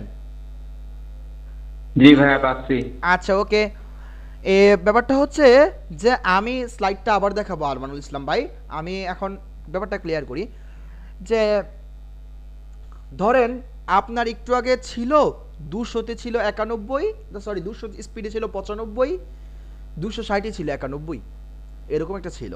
এখন আপনি ধরেন আপনার বাইকের স্পিড এই মুহূর্তে 300 প্লাস হয়েছে, তাহলে কি আপনার প্রেডিক্ট করা সম্ভব না? আপনার কিছু কি মানে আপনার কি রিস্ক নেই? মানে আপনি যে বাইক চালাচ্ছেন তাহলে কি আপনার রিস্ক নেই 300 আপ হলে? আছে। আছে, অবশ্যই আছে। তার মানে কি আপনি যতই স্পিড এখানে দেন না কেন আপনার রিস্ক বের হবে। তার মানে কি এটা একটা কন্টিনিউয়াস ভ্যালু, এটা চলতেই থাকবে। আপনি 1000 স্পিড দিলেও সে আপনাকে কিছু একটা প্রেডিক্ট করে দেখাবে। আমি কি বুঝতে পারছি? যদি আমরা 1000 ওখানে পাই নাই, 1000 ডাটা না দিই, তাহলে কি আমরা পাবো আউটপুট পাবো? এখন ব্যাপারটা হচ্ছে সে আপনাকে একটা আউটপুট দিবে, সেটা হতে পারে ভ্যালিড বা ইনভ্যালিড, কিন্তু সে আপনাকে একটা আউটপুট দিবে। কারণ তার তো কেউ তো আর 1000 ডাটা দিবে না, আমি এক্সাম্পল দিলাম, কেউ 300 দিবে না। আমি কি বুঝতে পারছি? আমি 1000-এর কথা বলি। আমি যদি ডাটা না দিই, এখন সে ওই স্পিডে ওঠে, তাহলে আউটপুট দেবে, এটা শুনছি। আচ্ছা ওকে, ধরেন আমি এখানে ডাটা সেটটা দাঁড় করানো হয়েছে 1 থেকে 260 পর্যন্ত, ঠিক আছে? এখন আমি কি 1 থেকে 260 পর্যন্ত প্রতিটা সংখ্যা কি এখানে দিয়েছি? ব্যাপারটা বোঝার চেষ্টা করবেন, রাগ করবেন না, হ্যাঁ সজীব হাসান ভাই। আমি অবশ্যই তাকে প্রতিটা ডাটা দেইনি, কিন্তু আলটিমেটলি আমি এই হাইস্ট যতটা ডাটা তার ভিতরে বা তার চেয়ে বেশি যত ডাটাই দেই না কেন সে কিন্তু প্রেডিক্ট করে দেখাবে। আর কিভাবে সে প্রেডিক্ট করে দেখাবে সেটাই হচ্ছে এই সূত্র y = mx + c। এই সূত্রের সাহায্যে সে প্রেডিক্ট করে দেখাবে। আমি কি বুঝাইতে পারছি? সে আলটিমেটলি একটা লাইন প্রেডিক্ট করবে, একটা স্ট্রেট লাইন প্রেডিক্ট করবে। আমি পরের স্লাইডে এটা দেখবো, ঠিক আছে? আপনার ডাটা থাকুক বা না থাকুক, তার রেঞ্জের ভিতরে হইলে তাহলে সে প্রেডিক্ট করে দেখাবে। আমি কি ব্যাপারটা বুঝাইতে পারছি সবাইকে? জি ভাই। আচ্ছা ওকে, তারপরে আসি যে linear regression is a regression algorithm which works with general straight line theorem y = mx + c। এটা আমরা একটু আগে বলছি। এই যে দেখেন এখানে আসেন home prices in Dhaka. Dhaka শহরে মানে হোম প্রাইস মানে একটা ফ্ল্যাটের মানে দাম একটা খুবই মানে কি বলে এটাকে, মানে মানে মানে সবসময় চলে আর কি, মানে এটা সবার মুখেই থাকে যে এত স্কোয়ার ফুটে এত প্রাইস হয়, বুঝছেন? কম্পালসরি যেটাকে বলতে পারেন, সবার মুখে কম্পালসরি থাকে যে এই বাসার এই ফ্ল্যাটটা আমি কিনবো, যে এই ফ্ল্যাটটার দাম এত স্কোয়ার ফুটে এত টাকা। এটার উপরেই একটা ডাটা সেট তৈরি হয়েছে, এরিয়া এবং প্রাইস। এরিয়া হচ্ছে তার স্কোয়ার ফুট, সে কত স্কোয়ার ফুটের, আর এখানে হচ্ছে প্রাইস। আপনি দেখেন এই যে এরিয়া আর প্রাইস, এরিয়া দিলেন ইনপুট হিসাবে, এরিয়া আপনি মেশিনকে বললেন যে এই এরিয়া হলে এই প্রাইস হবে, এই এরিয়া হলে এই প্রাইস হবে। এখন তুমি তোমার প্রেডিকশন তৈরি করো, ঠিক আছে? ওকে, ফার্স্টে কি করলো দেখেন কি করছে, আমার এই ডাটা সেটটার উপর যে বিন্দুগুলো তৈরি হয়েছে আমার এটা হচ্ছে ওয়াই বিন্দু, এটা হচ্ছে এক্স বিন্দু। ঠিক আছে, দেখেন এক্স বিন্দু আর ওয়াই বিন্দুতে এরকম ডাটা সেটগুলো তৈরি হয়েছে। ঠিক আছে, কিন্তু সে আমার প্রেডিক্ট করতেছে কি এরকম।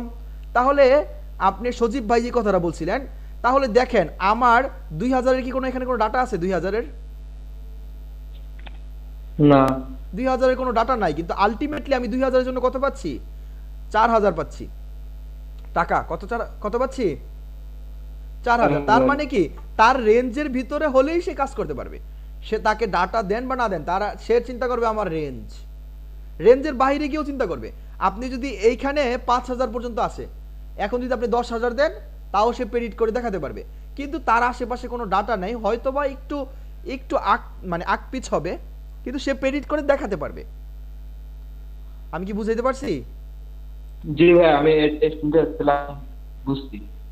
আচ্ছা ওকে, শুধু আপনি নাম মনোরঞ্জন দত্ত ভাই, ব্যাপারটা কি পুরোপুরি ক্লিয়ার হইছেন? আমি কিন্তু এখন অ্যালগরিদমে চলে যাব, এখন আমরা ইমপ্লিমেন্টেশন করব। হ্যাঁ, আর এতটুকু কি বুঝাইতে পারছি আমি কি এখন ইমপ্লিমেন্টেশনে যাব?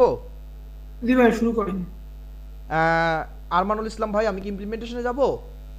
ব্যাপারটা কি পুরোপুরি ক্লিয়ার হয়েছেন? হ্যাঁ আচ্ছা ওকে, সবাইকে একটু একটু আমার তো এটা দায়িত্ব, সবাইকে জিজ্ঞেস করতে হয়। সুমন ভাই, আপনি কি পুরোপুরি ক্লিয়ার হয়েছেন? হ্যাঁ ভাই বুঝতে পারছি। আচ্ছা যাক সুমন। হ্যাঁ ভাই একটা রিকোয়েস্ট ছিল। হ্যাঁ রিকোয়েস্ট বলেন। হ্যালো, হ্যাঁ রিকোয়েস্ট হচ্ছে আমাদের অ্যালগরিদম যেটা ইউজ করবেন ওটার স্টেপগুলো যদি একটু আমাদের ভেঙে বলা হয়। মানে ইমপ্লিমেন্টেশনটা কিভাবে ইউজ করব সেটা?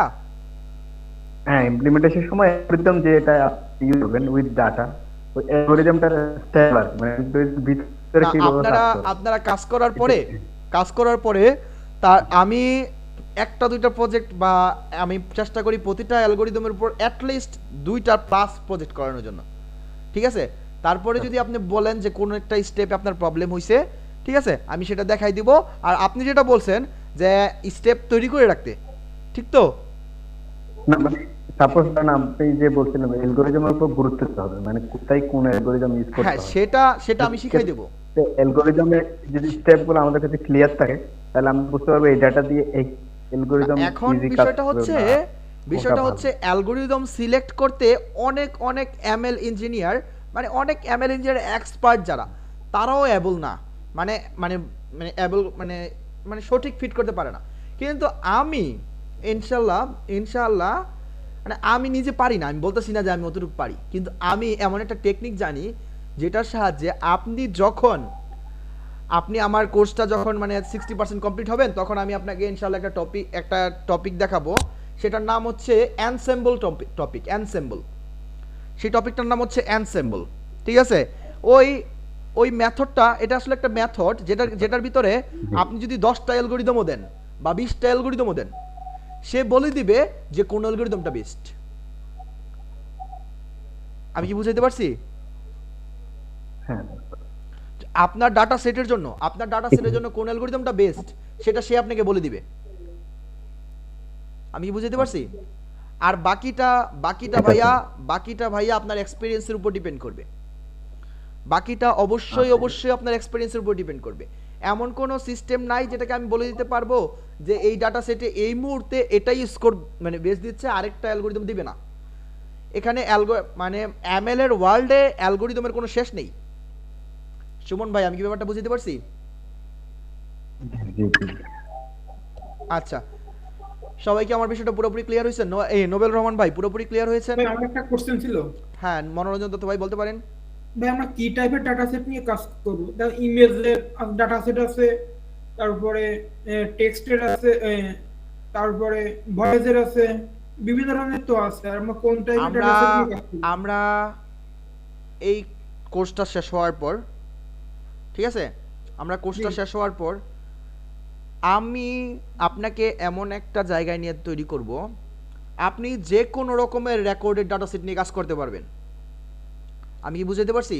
সেটা হোক টেক্সট, হোক কোনো কম্পিউটারের আইপি অ্যাড্রেস। আপনি এখানে আপনার পিকচারটা ডিটেক্ট করতে পারবেন না, হতে পারে যে আপনার পিকচার ডিটেক্ট করতে পারবেন না, পিকচার কোনো রেকর্ডেড ডাটা সেটের, হ্যাঁ রেকর্ডেড ডাটা সেটের আওতায় পড়ে, কিন্তু ওই রকম রেকর্ডেড ডাটা সেটের আওতায় করতে গেলে আপনার ডিপ লার্নিং ইউজ করতে হবে, তাকে মানে লেখচিত্রের সাহায্যে প্যাটার্নটা ইনপুট দিতে হবে। হতে পারে পিকচার রিলেটেড কিছু না, কিন্তু টেক্সট রিলেটেড বলেন, ম্যাথ রিলেটেড বলেন, আইপি রিলেটেড বলেন, বা অন্যান্য যত রকমের ক্যাটাগরি আছে, লেখচিত্র বা চিত্র ছাড়া যত রকমের ক্যাটাগরি আছে, আমি আপনাকে একটা প্ল্যাটফর্ম দেখিয়ে দেবো যেখানে 1 কোটি ডাটা সেট আছে। যারা ক্যাগল ডাটা সায়েন্সে অলরেডি কাজ করছেন, ক্যাগল.com একটা জানেন, জি জানি ভাই। জানেন না? জি ভাই। সেখানে জি। প্রায় 1 কোটি প্লাস আছে, 1 কোটি প্লাস, 1 কোটি প্লাস বা কয়েক কোটি মেবি, আমার সঠিক এটা খেয়াল নেই, রেঞ্জটা খেয়াল নেই, অত ডাটা সেট আছে। আপনি কোনো একটা ডাটা সেটও আটকাবেন না, শুধুমাত্র ইমেজ রিলেটেড ডাটাগুলো ছাড়া। আমি কি বুঝাইতে পারছি? মনোরঞ্জন দত্ত ভাই, ব্যাপারটা ক্লিয়ার? জি ভাই ক্লিয়ার। আচ্ছা ওকে। অনেকে এই মুহূর্তে মনে করতেছে ভাই এত ডাটা কিভাবে দেখাইবো, বা এত ডাটা কি আসলে সম্ভব কি না সেটা কোর্স শেষে জানবেন, ঠিক আছে? এখন মনের ভিতর চিন্তা করেন যে আমি এত কিছু কিভাবে শিখবো বা শিখতে পারবো কি না আদৌ, সেটা চিন্তা করবেন কোর্স শেষে যে আমি এই ডাটাটা শিখতে পারছি কিনা। আমি কি ব্যাপারটা বুঝতে পারছি? আমি ব্যাপারটা বুঝতে পারছি? আচ্ছা ওকে, তাহলে আমি চলে যাই। অনেকে অনেক কম্পাইলার সাজেস্ট করে কাজ করার জন্য, কিন্তু আমি বলি কোনো কম্পাইলার না, যেহেতু অ্যানাকোন্ডা যদি আমি ইনস্টল করি, অ্যানাকোন্ডা খুবই খুবই ভারী, আর আপনার কম্পিউটার মিনিটেই মানে খুবই স্লো করতে পারে। এই জন্য আমি জেনারেলি বলি যে আপনারা অনলাইনে কাজ করেন। অনলাইনে খুবই খুবই মানে বেস্ট একটা প্ল্যাটফর্ম আছে, যেটা জেনারেলি ডাটা সায়েন্সের জন্যই তৈরি হয়েছে। গুগল ডাটা সায়েন্সের জন্যই দিয়েছে ওই সাইটটা। আমি কি বুঝাতে পারছি? ওকে, আমরা অনলাইনেই কাজ করব, ঠিক আছে? কিভাবে কাজ করব সেটাও শিখাই দেব, কিভাবে ডাউনলোড করব সবই শিখাই দেব, ঠিক আছে? ওকে, আজকে আমরা বলেন, সবাই বলেন কোনটা শিখতে চান এখন? আজকে আমরা একটা প্রজেক্ট দেখব, যে কোনো একটা, কালকে হয়তো আরেকটা দেখব। হ্যাঁ, আজকে বলেন তো, আমরা দুইটা প্রজেক্ট সম্পর্কে আইডিয়া নিয়েছি। একটা হচ্ছে বাইকের রিস্ক, আরেকটা হচ্ছে ঢাকার হোম প্রাইস, ঠিক না? এখন আপনারা কোন প্রজেক্টটা এখন দেখতে চান বলেন? হ্যাঁ, বাইকের রিস্কটাই ভাই। বাইকের রিস্কটা দেখতে চান? ওকে, আচ্ছা ওকে, আমি বাইকের রিস্কটাই দেখাই, ঠিক আছে? দেখেন, আপনারা সবাই একটু ফলো করবেন। কি লিখলাম? colab.research। এটা গুগল ড্রাইভের এটা। হ্যাঁ, সব কিছু গুগল ড্রাইভে সেভ হবে, যা কাজ করবেন গুগল ড্রাইভে সেভ হবে, ঠিক আছে? আমি দেখাই দেবো, সমস্যা নেই। জি ভাই, বুঝতে পারছি। আচ্ছা ভাইয়া, হ্যাঁ ভাইয়া বলেন। হ্যাঁ, মানে আমরা কি আপনার সঙ্গে প্র্যাকটিস করব এখন? মানে সেটা আপনার মতে কি এটা আমাদের জন্য ভালো হবে? সেটা আপনাকে আমার ইচ্ছা, suggestion- কিন্তু suggestion জানতে আমি সাজেস্ট করি যে এখন আপনারা কি করবেন, মানে আপনি খাতায় নোট করেন, এখন খাতায় নোট করেন। কারণ এখন যদি আপনি ইমপ্লিমেন্ট করতে চান, আপনার মানে আপনার যে ব্রেন, ওই ইমপ্লিমেন্টের দিকে মন চলে যাবে, বুঝছেন? এখন আপনি খাতায় নোট করেন, ঠিক। আচ্ছা ভাইয়া, এখন আপনি খাতায় নোট করেন, তারপরে আমার সাথে বা আমি যখন বাড়িতে কাজ দিব তখন আপনি সেটা বাসায় করবেন। এই ডাটা সেট, এই প্রজেক্ট সব কিছু দেওয়া থাকবে আপনার ক্লাসরুমের। এই ক্লাস শেষে ক্লাসের একটা ফাইল দেওয়া হবে, জিপ ফাইল, ওইখানে সব দেওয়া হবে, আজকের ডাটা সেট, আজকের প্রজেক্ট, আজকের স্লাইড, সব কিছু দেওয়া হবে। আমি কি ব্যাপারটা বুঝতে পারছি?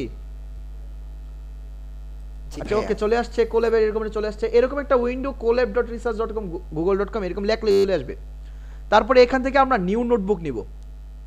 সবাই কি দেখতে পাচ্ছি কি নিব? নিউ নোটবুক নিব। নিলাম নিউ নোটবুক, লোড হচ্ছে, আমার নেটটা মেবি আজকে একটু স্লো করতেছে। হ্যাঁ, চলে আসছে। আচ্ছা, এই যে দেখেন, এইখানে ফার্স্টে আমরা নামটা সিলেক্ট করে নেব। কি নাম দিব আমরা? রিস্ক ক্যালকুলেট করব, রিস্ক পার্সেন্টেজ, এরকম একটা ক্যালকুলেট করব। এখন আমি ফার্স্টে কি করব, যে আমার কাজের জন্য কতগুলো লাইব্রেরি লাগে সেটা আমরা ইনস্টল করব। পিপ ইনস্টল নামপাই। আপনাদের প্রতিদিন ইনস্টল করা লাগবে না, একদিন ইনস্টল করলে ড্রাইভ সেটাকে ইনস্টল রাখবে, আপনার গুগল ড্রাইভ ইনস্টল রাখবে। কি লিখবেন? পিপ ইনস্টল নামপাই হচ্ছে একটা লাইব্রেরি যেটা আমরা ইউজ করব। শিফট এন্টার দিলাম, দেখেন ইনস্টল হচ্ছে। তারপরে আমাদের আর কি লাগবে? পিপ ইনস্টল পান্ডাস। তারপরে আমাদের লাগবে ম্যাটপ্লটলিব লাগবে, ম্যাটপ্লটলিব আজকের ক্লাসের জন্য এই কাজগুলো লাগবে। তারপরে কি লাগবে?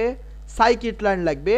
সাইকিট-লার্ন এমন একটা লাইব্রেরি যেখানে মেশিন লার্নিং এর সব অ্যালগরিদম অ্যাভেলেবল, প্রায় সব ইম্পর্টেন্ট যত অ্যালগরিদম আছে সব অ্যালগরিদম সাইকিট-লার্নে available. Pip install scikit learn, install sklearn।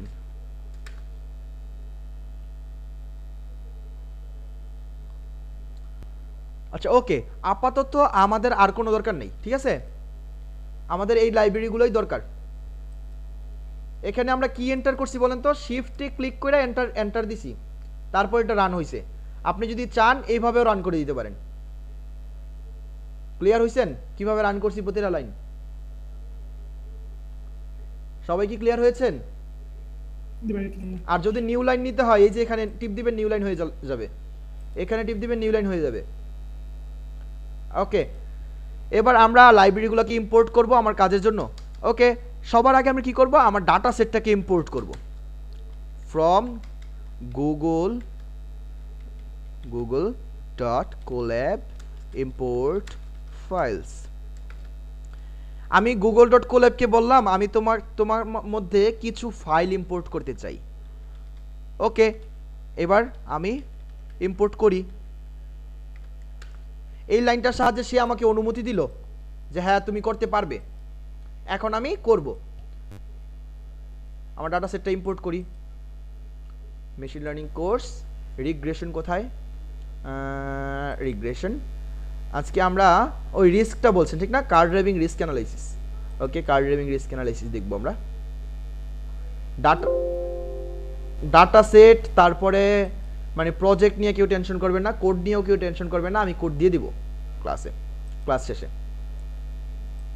আর রেকর্ডেড ক্লাস তো অবশ্যই থাকবে।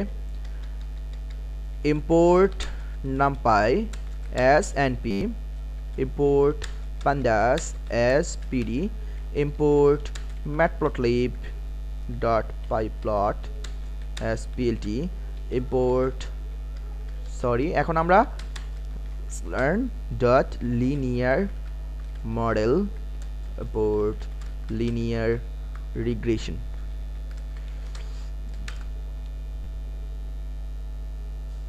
দেখেন আমরা কি করছি? নামপাইটাকে ইম্পোর্ট করছি, তারপর পান্ডাসটাকে ইম্পোর্ট করছি।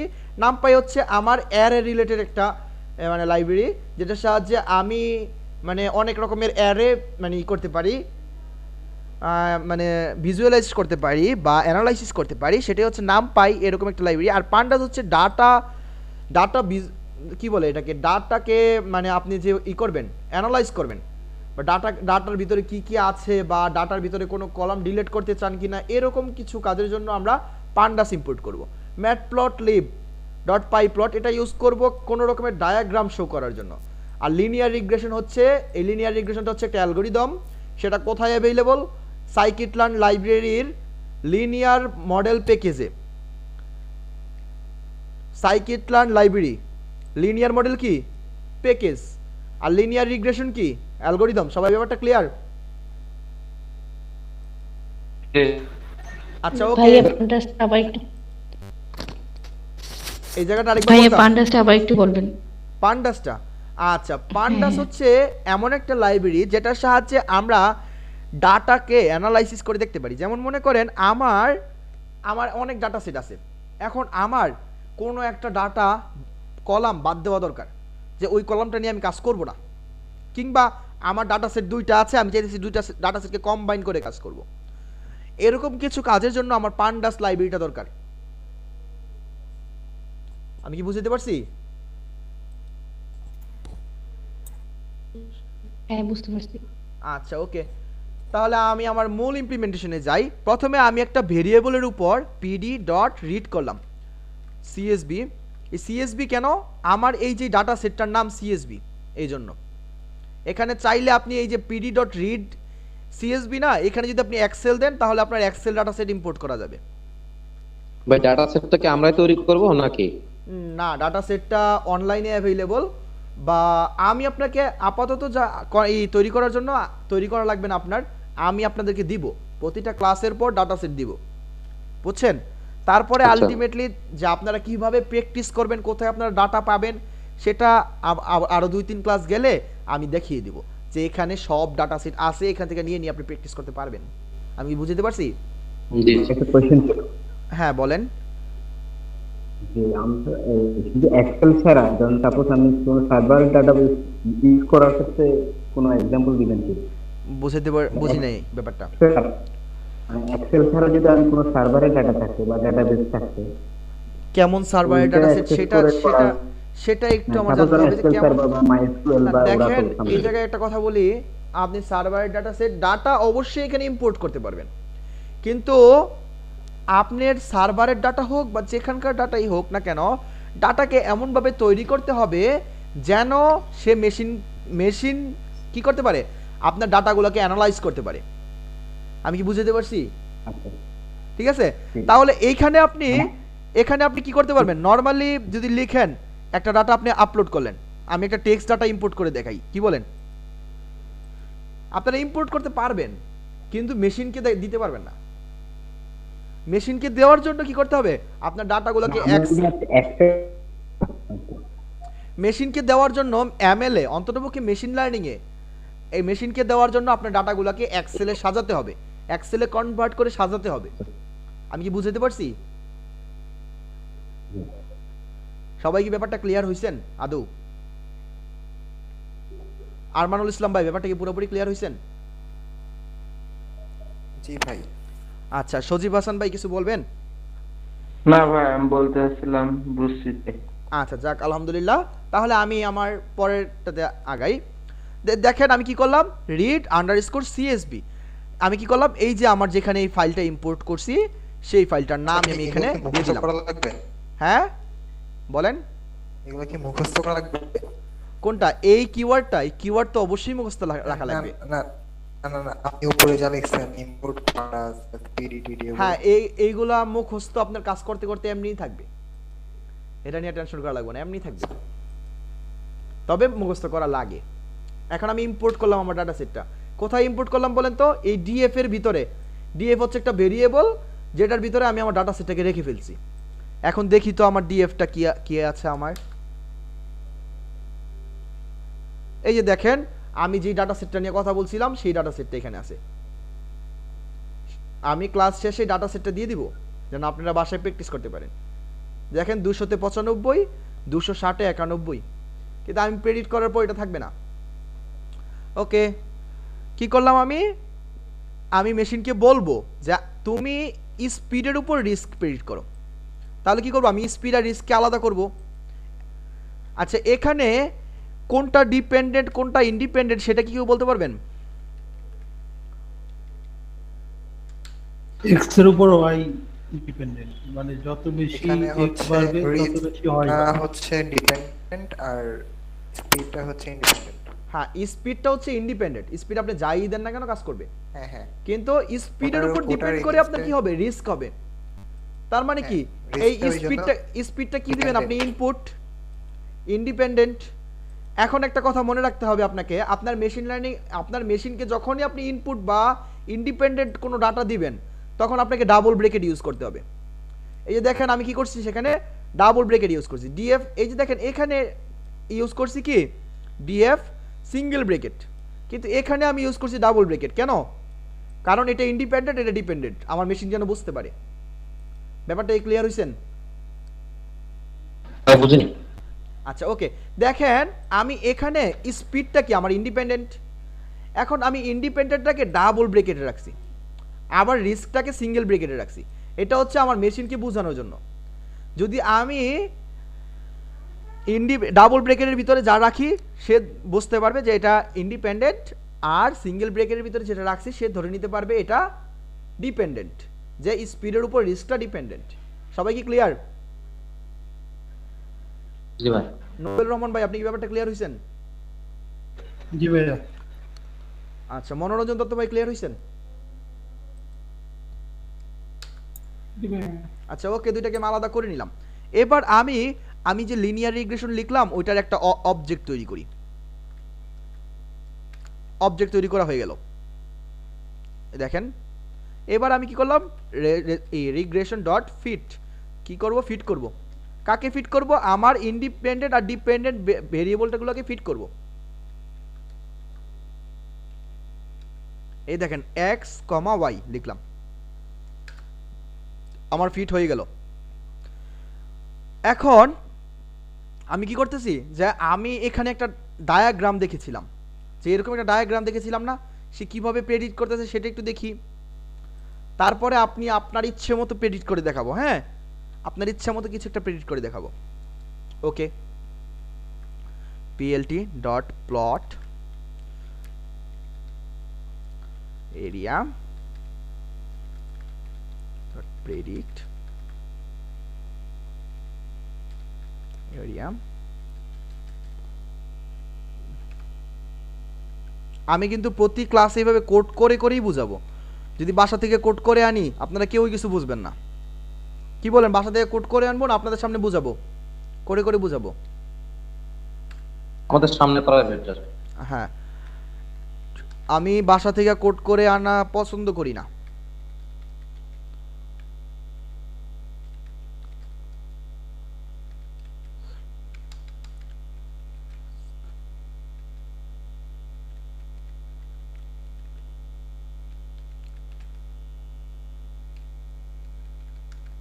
আচ্ছা, আমি ওয়েট করেন, কোডটা লিখি তারপর বুঝাচ্ছি। মার্কার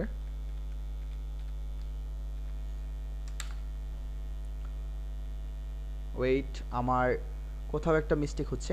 এরিয়া ওখানে হচ্ছে এরিয়া থেকে স্পিড হ্যাঁ, হবে। স্পিড দরকার। আমি তো স্পিড দরকার, আমি এরিয়া দিয়ে ফেলেছি। স্পিড শুধু এখানেই না, এখানে আমি ডিএফ কথাটা উল্লেখ করিনি। আচ্ছা, কেন উল্লেখ করিনি বা কেন উল্লেখ করব সেটাও আমি বুঝিয়ে দেবো। হ্যাঁ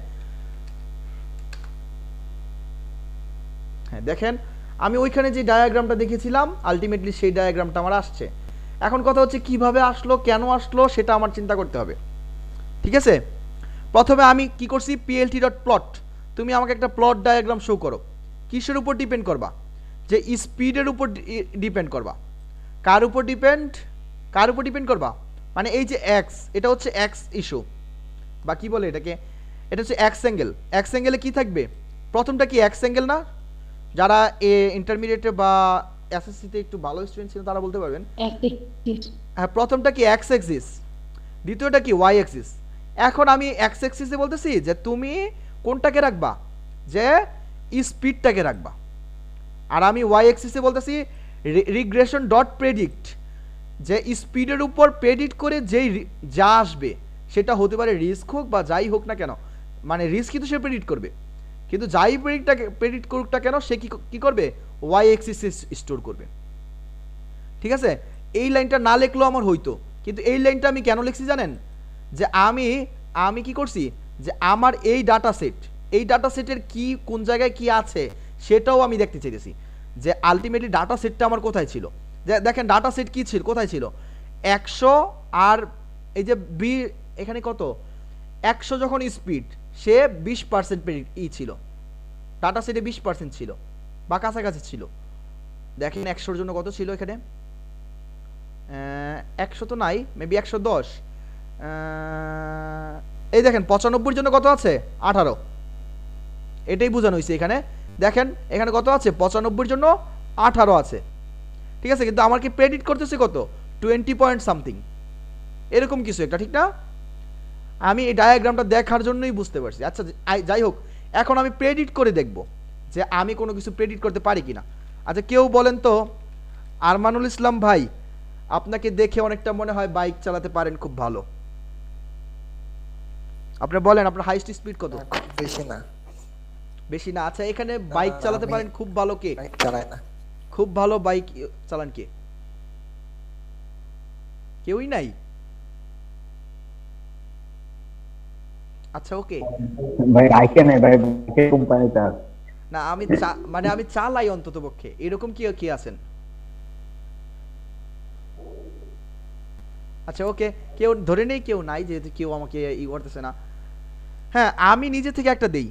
হ্যাঁ দিলাম আমি, যে আমি দেখেন এখানে নাই, সজীব হাসান ভাইয়ের কথাটা একটু মানে ইমপ্লিমেন্ট করে দেখাই।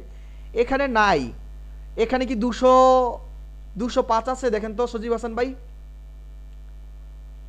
এখানে 205 আছে? নাই। না তাহলে আমি ধরে নিলাম আমার স্পিড 205। দেখি আমার কি প্রেডিক্ট করে দেখায়। 205 আমাকে দেখাচ্ছে যে আপনি 64% ইয়েতে আছেন, রিস্কে আছেন। 64.7001,663। আপনারা সবাই কি বুঝতে পারছেন? আচ্ছা এখন কথা হচ্ছে যে আমি এই প্রেডিকশনটা করলাম সেটা কিভাবে অ্যালগরিদমের সাথে মিলে যায়। আমরা সূত্র পড়েছিলাম y = mx + c। আমি একটা টেক্সট নেই, হ্যাঁ এখানে একটা টেক্সট নেই, তাহলে আপনাদের বুঝাইতে পারবো। আমরা সূত্র পড়েছিলাম y = mx + c, ঠিক আছে? এটা নিলাম, এটা বোল্ড করি যেন বুঝতে পারেন আপনারা।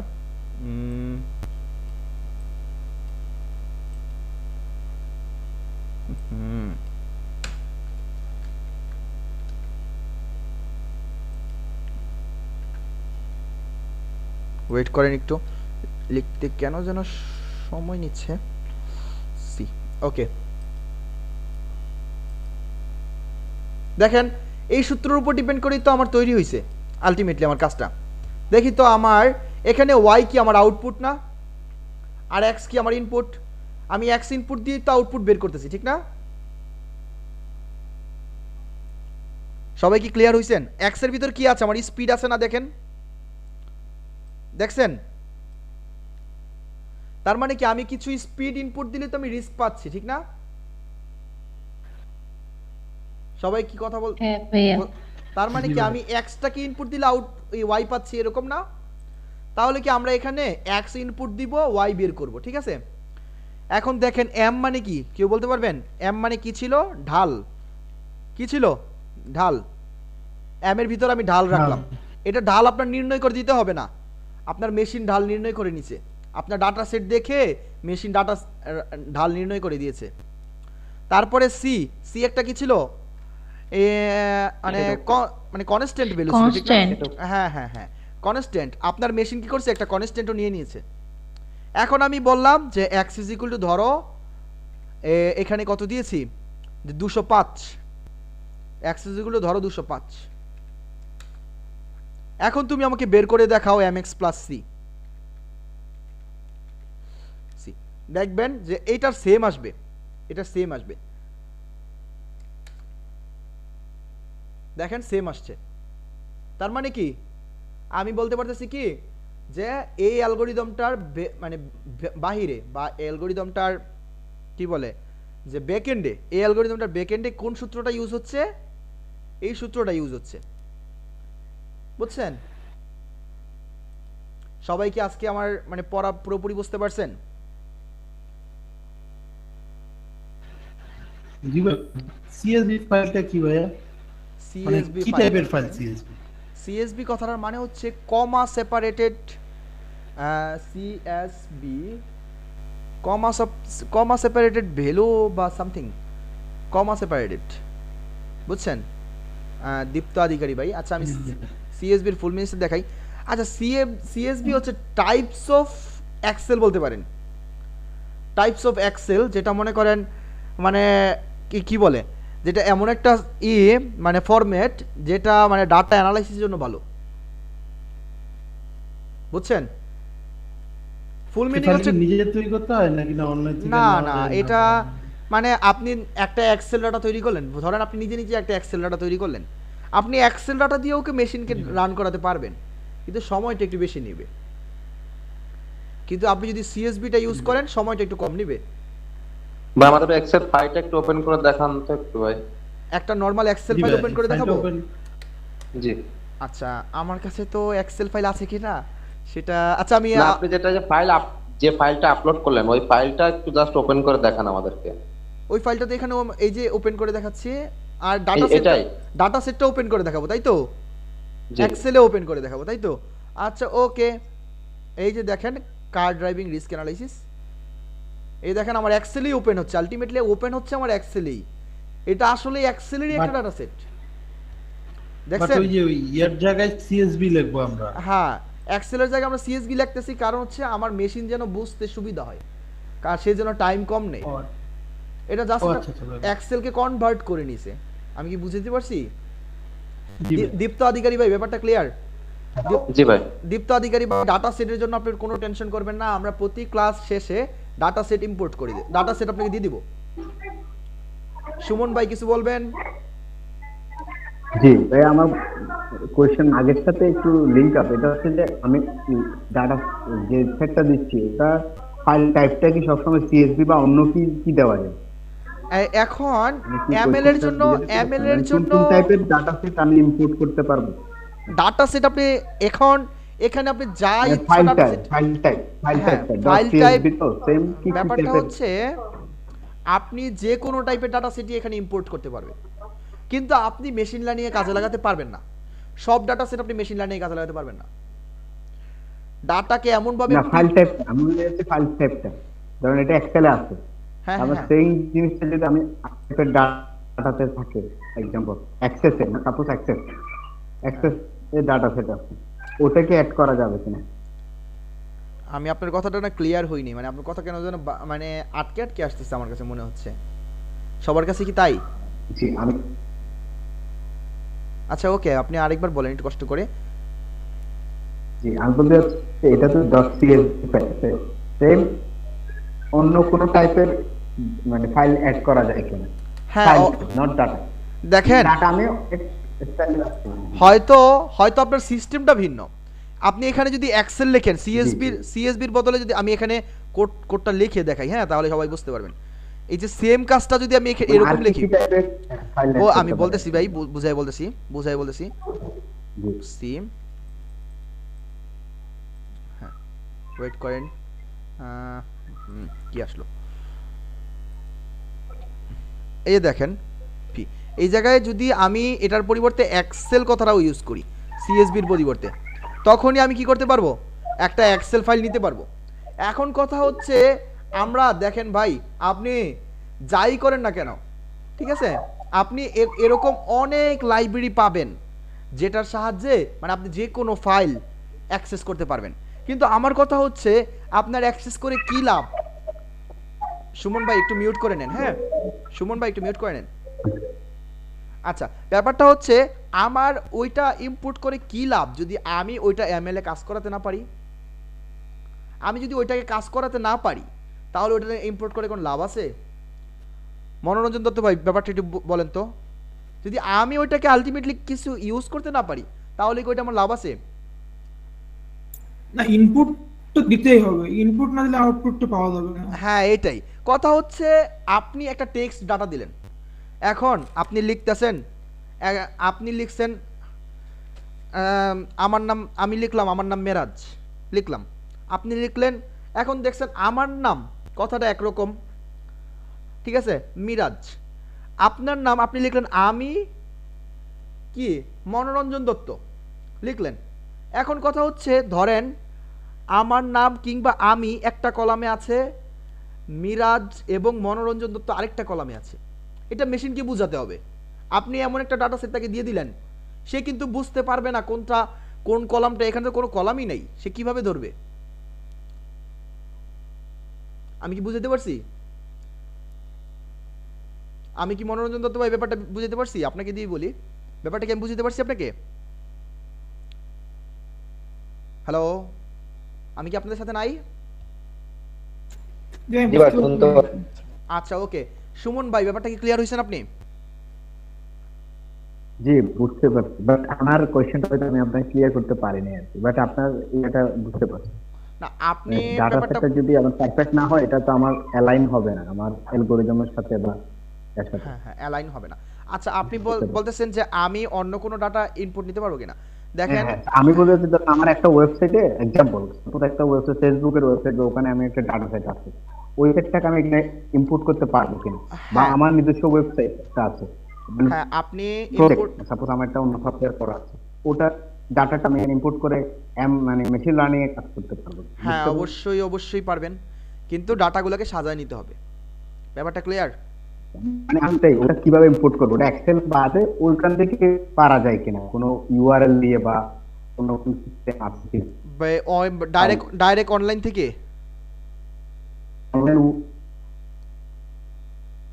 দেখেন ভাই, আমি আপনাকে ব্যাপারটা ক্লিয়ার করি, ঠিক আছে? অনলাইন থেকে ডাটা নেওয়া যায়, ঠিক আছে? আপনি যেই অনলাইন থেকে নেন না কেন ডাটা নেওয়া যায়, এরকম লিঙ্ক আছে।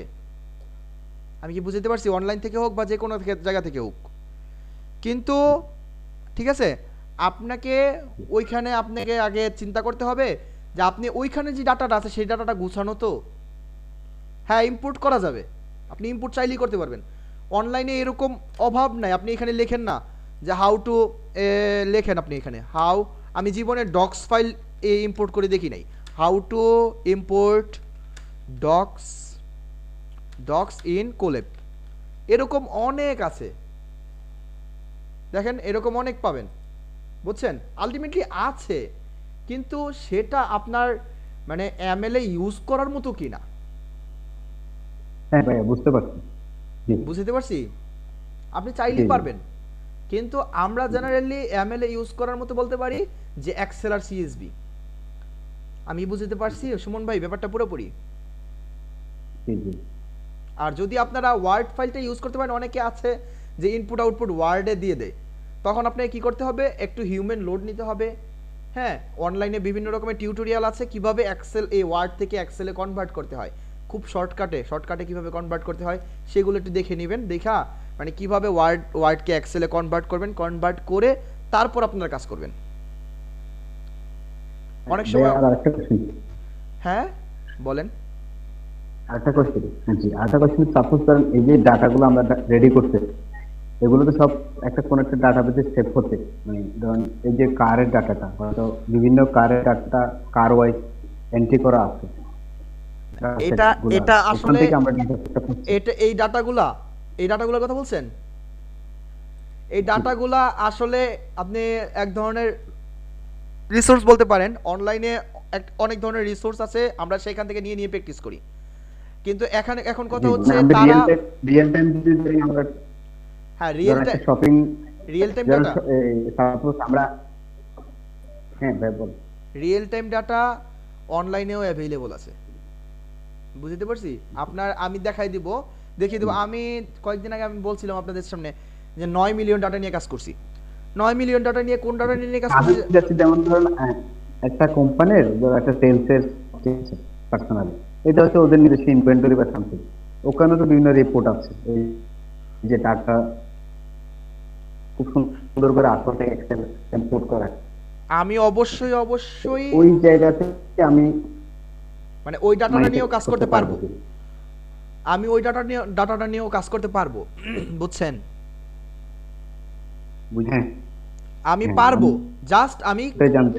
কাজগুলোকে সাজাই নিব, বাস, আর কিছু না। দেখেন আমি একটা কথা বলি, এই যে একটা এক্সেল ফাইল, এটাকে আমি নিজে বানাতে পারি না? আমি নিজে বানাতে পারি না? বলেন সুমন ভাই, বলেন। জি ভাইয়া, possible। আমি নিজে বানাতে পারি, তাহলে আমি নিজে বানায়ও কাজ করতে পারবো।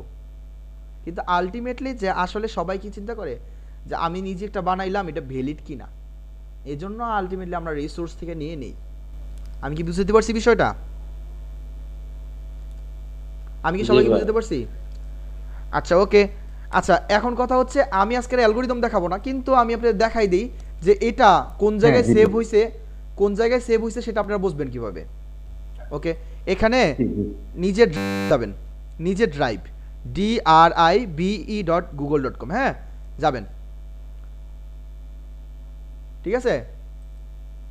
ড্রাইভে যখন যাবেন, যাওয়ার পরে দেখবেন কোলেব নোটবুক এরকম একটা ফাইল তৈরি হয়ে গেছে, অটো তৈরি হয়েছে এরকম একটা ফাইল, মানে অটো তৈরি হয়ে গেছে। এটার ভিতরে গেলেই আপনি আজকের কাজটা পাবেন। দেখেন আমি ভিতরে ঢুকলাম, আমার আজকের কাজটা ছিল কি, রিস্ক পার্সেন্টেজ, এইটা চলে আসছে রিস্ক পার্সেন্টেজ। তারপরে এখান থেকে আপনারা ওপেনও করতে পারবেন, আবার ডাউনলোডও করতে পারবেন। এই যে এখান থেকে আমি ওপেন করলাম, আলটিমেটলি আমার কাজটা কিন্তু এখানে চলে আসছে। দেখেন আমার কোডটা চলে আসছে, ওয়েট অন, এই যে দেখেন আমার কোডটা চলে আসছে এখানে, মানে আপনি ড্রাইভ থেকে ডাইরেক্ট ওপেন করতে পারবেন। এটা আলটিমেটলি ডাইরেক্ট এই ড্রাইভে সেভ হচ্ছে। আমি কি বুঝতে পারছি? তারপরে আসেন আরেকটা জিনিস শেখানোর আছে, সেটা হচ্ছে যে আমি যে ডাটা সেট একটা আমি যে এখান থেকে কাজটা করিয়ে দিলাম, সেটা আপনারা কিভাবে ওপেন করবেন। সেটা কি করবেন, কোল্যাবে গেলেন, colab.research.google.com এ গেলেন, যাওয়ার পর এই যে এখানে দেখলেন আপলোড, এখানে গিয়ে আপনি চুজ ফাইল করে যেখানে আপনার ডাউনলোড করার কাজটা থাকবে সেটা আপনি ইম্পোর্ট করে দেবেন, বাস হয়ে যাবে। যেমন আমার এখানে, সবাই কি আমার সাথে আছেন? হ্যালো, জি আসি। আচ্ছা ওকে, দেখেন আমার এখানে একবার একটু দেখাবেন। আরেকবার দেখাবো। আপনারা যদি আওয়াজ না করেন তাহলে ভাই আমার মানে অনলাইনে ক্লাস নেওয়া ইম্পসিবল হয়ে যাবে। আপনারা আওয়াজ করতে হবে, ঠিক আছে? দেখেন আমরা ছিলাম কোথায়, এইখানে, সরি এই যে এখানে ছিলাম। নর্মালি colab.research.com এরকম আসলে মানে লিখলেই এরকম একটা উইন্ডো আসবে। তারপরে আমি এখানে আপলোডে যাই, তারপরে চুজ ফাইলস, তারপরে আমি আমার একটা কাজ করা আছে ওইটা নেই, মাই থিসিসে এই ধরেন আমার এই কাজটা করা আছে, হ্যাঁ এই কাজটা আমি ইম্পোর্ট করতে চাই। দেখেন আপলোড হচ্ছে, আপলোড হয়ে এটা ওপেন হয়ে যাবে। সবাই কি বুঝতে পারছেন না বিষয়টা? মানে কিভাবে আমার কাজটা আপনারা ওপেন করবেন সেটা আমি দেখাচ্ছি। দেখেন আপডেট হচ্ছে, হ্যাঁ এই যে চলে আসছে,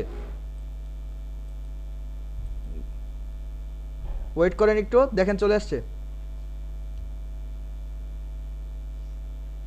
এই দেখেন কাজটা চলে আসছে। আমি কি বুঝতে পারছি? তারপরে আসেন যে আপনারা কাজ করলেন, কাজটা আপনারা নিজের ফাইলে ডাউনলোড করবেন কিভাবে, নিজের কম্পিউটারে কিভাবে ডাউনলোড করবেন। এই যে ফাইলে গেলেন, এই যে ডাউনলোড, এই যে IPYNB দেখছেন? সবাই কি দেখতে পারতেছেন বিষয়টা? হ্যাঁ, প্রতিটা জিনিস একটু নোট করেন, ঠিক আছে? এই যে দেখেন ফাইলে গেলাম, ডাউনলোড IPYNB, কারণ কি আমার এই ফাইলটার এক্সটেনশন কি IPYNB, এই জন্য আমি এই যে ডাউনলোড IPYNB ফাইলটা আমি ইনস্টল করে নেব, বা সরি এই ডাউনলোড করে নেব। সবাই কি ব্যাপারটা ক্লিয়ার? যাক, আজকের ক্লাসে কতটুকু এফোর্ট পেয়েছেন আমরা সেটা যদি একটু বলতে পারতেন। আজকে তো ফার্স্ট ক্লাস, এটা বলে শেষ করে দিই। আমার ক্লাস শেষ, কতটুকু এফোর্ট পেয়েছেন সেটা যদি আপনাদের জানতে চাই।